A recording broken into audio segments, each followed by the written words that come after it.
Juan Kapitulo 6, versikulo 35. Si Jesus miingon kanila, "Ako mao ang pan nga naghatag sa kinabuhi. Ang muari kanako dili nagayod gutumon, ug ang mutuo kanako dili nagayod uhawon."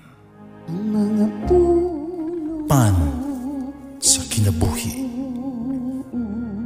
maglikon unta sa mong pagtuo ug gagakabi sa pagtuman sa imong mahal nga kasuguan. Ang ginuman na kaninyo. Santos nga Ebanghelyo sumala ni San Juan. Si Jesus miyahat sa langit o nag-ampo. O karon mo ana ako kanimo, di na ako magdugay dinhi sa kalibutan. Apan, ugabilin sila dinhi. Bala ang amahan. Bantayi sila diha sa gahom sa imong ngalan. Ang ngalan nga imong gihatag kanako. Haron sila mausa, ingon nga ikaw ug ako, usa lamang. Sabta ako, uban pa kanila, gibantayan ko sila, pinagisagahom sa imong ngalan. Ang ngalan ng imong gihatag kanako. Gibantayan ko sila, walay usa kanila nga mawala. Gawas ni atong tao nga mawala gayod. Aron matuman ang kasulatan. Ug karon mo anha ako kanimo, ug isulti ko kining mga butanga dinhi sa kalibutan, aron malipay sila pag-ayo, duyog kanako. Gihatag ko kanila ang imong mensahe, ug kasilagan sila sa kalibutan. Kadili man sila iya sa kalibutan, ingon ako dili iya sa kalibutan. Wala ko maghangyo kanimo, nakuhaon mo sila, gikan sa kalibutan. Kung dili, bantayan mo sila, hinuon, batok sa yawa. Ingon nga ako dili iya sa kalibutan, dili usab sila iya sa kalibutan. Himoa silang imo gayod pinaagis ka matuuran, ang imong pulong ka matuuran. Ipadala ko sila sa kalibutan, ingon ako imong gipadalangan his kalibutan. Tungod kanila, gitugyan ko ako ang kaugalingon, nganha kanimo, haron maimo na usab sila. Ang Ebanghelyo sa Ginoo.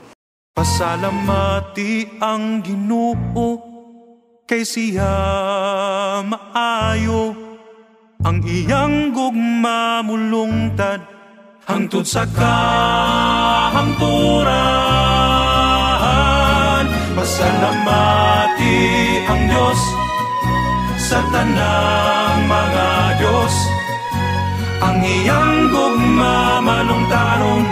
Pasalamati ang Ginoo sa mga Ginoo, ang iyang gugma malungtaron. Batasan ako, matag higayon nga dunay mohangyo kanako ug pag-ampo. Ako mag-ampo dayon alang ng tao naghangyo. Kung sa siyang katuyuan mo sa ibuhat ako kini diha dayon. Mintas kami nag-istoryahanay pa. Nakatunan ako sa akong eksperyensya sa akong pagkapare. Nga mas maayo nga iampo ni mo dayon ang tao, pero dili ni mo makalimtan ang hangyo sa tao kung buhato ni mo kini sa lain ng panahon, ni gayon. Tingali unyag tungod sa tuang kabisi, makalimot tinuon kita sa pag-ampo kanila. Isip sa kapare, gihangyo ako. Sa daghang mga tao sa pag-ampo alang kanila, kung sa ilang mga katuyuan. Tingali ka usab gihangyo sa pag-ampo alang sa uban ng mga tao, ng imong mga higala. Hindot kaayo nga nahunaon ba? Nga dunay tao nga nag-ampo kanato. Gawa sa pag-ampo alang sa itong kaugalingon. Apan, mandura ba nimo nga ang Diyos mismo karon sa itong iba sa Ebanghelyo, nag-ampo alang kanimo? Ato masahon pag-usab ang Ebanghelyo karong adlaw. Tanawon si Jesus na naghangyo sa amahan. Kapag nalipdan kita gikan sa dautan, Nga diyan ni Jesus, nga si Jesus nag-ampo alang ka nato, makapahingang ha kayo eh. Apang kini, tinuod o kini napakita kung unsa ka, unsa kita, unsa kalawang ang gugma sa Dios o ang kaluoy ni Jesus alang sa matag usa ka nato. Mag-ampo kita.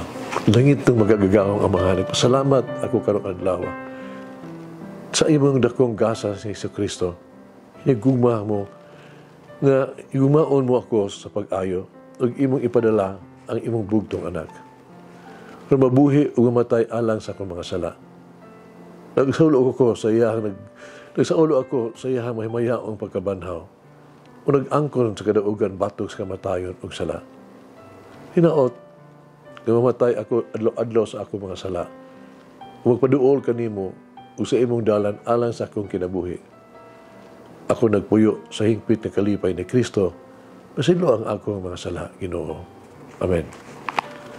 O Mary, keep me vigilant in faith.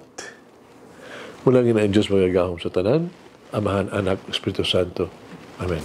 May the Lord of the divine mercy bless us all, heal us from all diseases and suffering. Ayun unta niya kita, tanang mga sakit na sa lawas, o sa kalag, body and soul. In the name of the Father, the Son, and of the Holy Spirit. Jesus, I trust in you. Amen. Whoever eats the bread of life will never hunger, says the Lord. Kay galaan inyong nabati ang pagpaambit ug hamubong pamalandong sa pulong sa Dios pinaagi sa tulumanon. Pan sa kinabuhi nga gidumala ni Monsignor Daddy Silva. Hangtod na usab sa sunod higayon, daghang salamat. The bread of life